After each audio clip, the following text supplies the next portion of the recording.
Thanks for having me this year again. It's a pleasure to come back to this conference. So I'll make an argument that genomic profiling is already done in gastric cancer, and if you don't do it, you're, sort of dated. In U.S., gastric cancer is an orphan disease, and part of it we're constantly overlooked. In lung cancer, colon cancer, the big whales of oncology, this has been routinely done in breast cancer as well. But as a New Yorker, I can find any New Yorker cartoon to fit the situation. And, we're looked at in this field as beached minnows. No one gives a damn about the small fish. Worldwide, however, and in Memorial Sloan Kettering and big cancer centers, this is how we see gastric cancer. It's a major burden. I see 60 patients with this disease every week. So to me, it's not a small fish, and we approach it in an aggressive, sort of innovative way. I just came back from Yokohama, 90th annual gastric cancer conference, so this is really the way we should think about it. And the genomic profiling is already routine. We make therapeutic implications using this data because it detects, as Sophia so nicely introduced, in a multiplex fashion, level 1 alterations. So things that are targetable and important to know about, such as MSI, HER2, mutational burden, and also EBV, which is an important but rare subtype. But within HER2, there are important stratification factors that I will show you and hopefully convince you to do.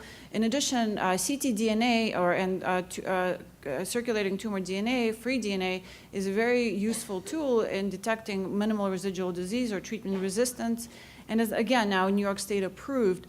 And to facilitate ctDNA interpretation, it's very useful to have NGS results of the tumor.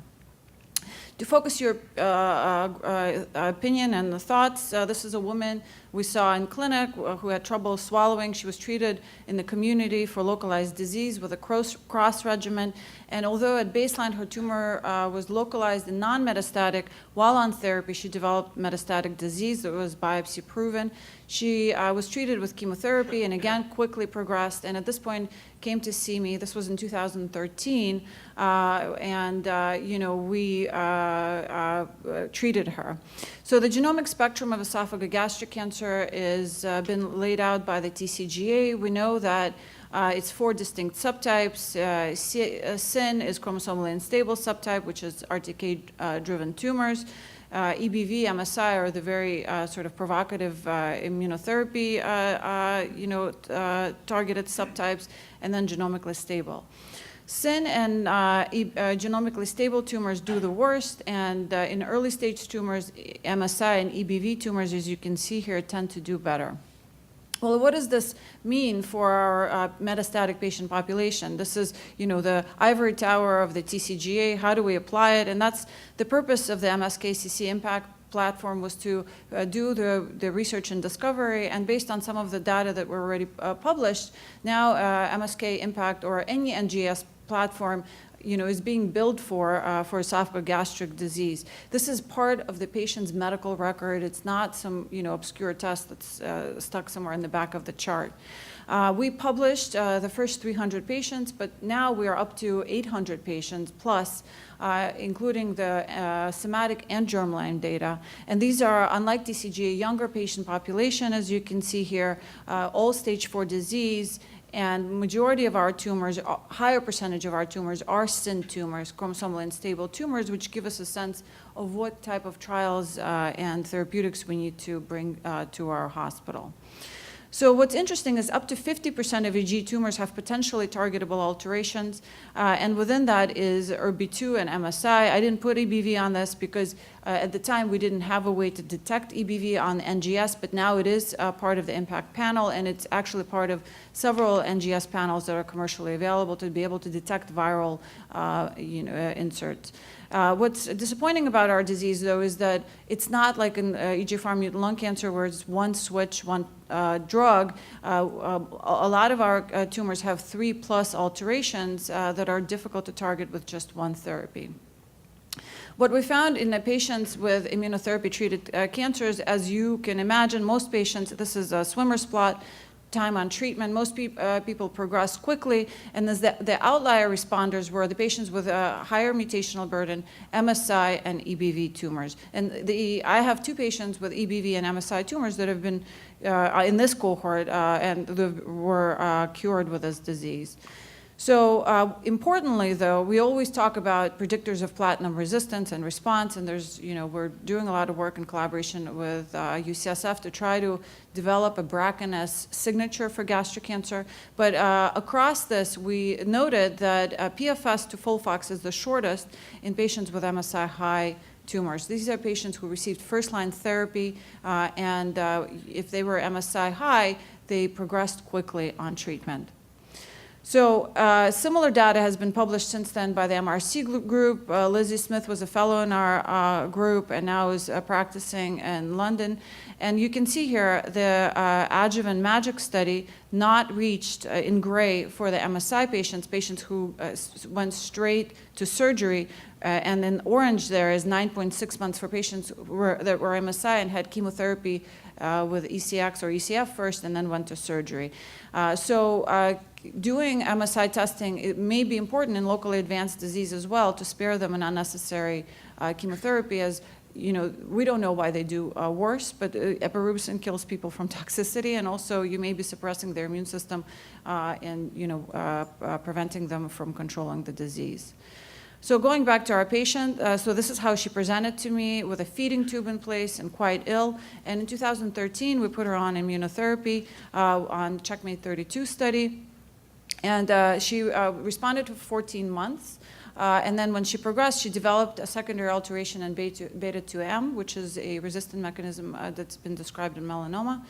We treated her with nivo-ipi at that point and then radiated her tumor. And at the time of surgery with Dr. Rush, this was a YPT0 and 0 tumor.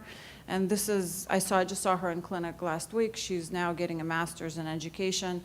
And really, so she had an MSI cancer, which is behaving as we would have expected. It's progressed on all therapy. And she happens to be a young woman who survived while we were doing unnecessary things to her, like chemotherapy and radiation, where, potentially she could have gotten immunotherapy or gone straight to surgery. So we, luckily, were able to, overcome her disease, but it was definitely a struggle. It was a close one. So across MSI, solid tumors, as you saw from Sophia, endometrial is one of the more common ones, but as you can see here, right after that, majority of these cancers are actually a large proportion of them are GI cancers within the solid tumors. And what's interesting, certainly the response to immunotherapy is not 100%. It's, the pembrolizumab response is in the range of 50s to 80s, depending on which disease and which trial you want to look at. But within solid tumors, unknown primaries respond as well. So instead of, trying to get every PET scan and IHC done, and these IHC tests, each one of them is $300. So you can add up pretty quickly. Perhaps NGS would help you identify the tumors with a specific target. So now the NGS cost within our institution is brought down to $800 for both germline and matched somatic. So, but beyond MSI, it's not just a yes or no thing. It's not black and white. Mutational burden is key. You probably saw the press release from the first-line lung study where the tumor mutational burden was predictive of outcome in first-line immunotherapy. And we see the same trends. But again, rare disease, small potatoes, so the research is not as robust. But I can tell you in CheckMate 649, which is the registration first-line gastric study, that's also endpoint. So the mutational rate greater than 10 generally was predictive of per megabase, again, by NGS, not whole exome, of benefit from immunotherapy. So I hope I convinced you that it's important to test for MSI, and I would argue because you get other alterations, it would be useful to do it by NGS as opposed to IHC. In terms of, are we over time? Okay, so in terms of HER2 amplified tumors, this is how we approach HER2 disease. And within RTK alterations, EGFR and other KRAS and so on really alter response to trastuzumab. So the patients who have IHC positive tumors by standard testing but are not EGFR or are not ERBB2 amplified do significantly worse. Here's the stratification criteria. And acquired resistance, similar things occur, and loss of HER2 occurs as well. ctDNA, you're able to detect MET and EGFR based on tumor tumor profile. So what I would argue is that genomic testing needs to be done because it's cost effective, it predicts response to targeted therapies, stratification for HER2 tumors, MSI, EBV, and high mutational burden. As well as the future is the germline analysis and research and discovery. And if you only shine the street light on one thing, you will miss the rest of the picture.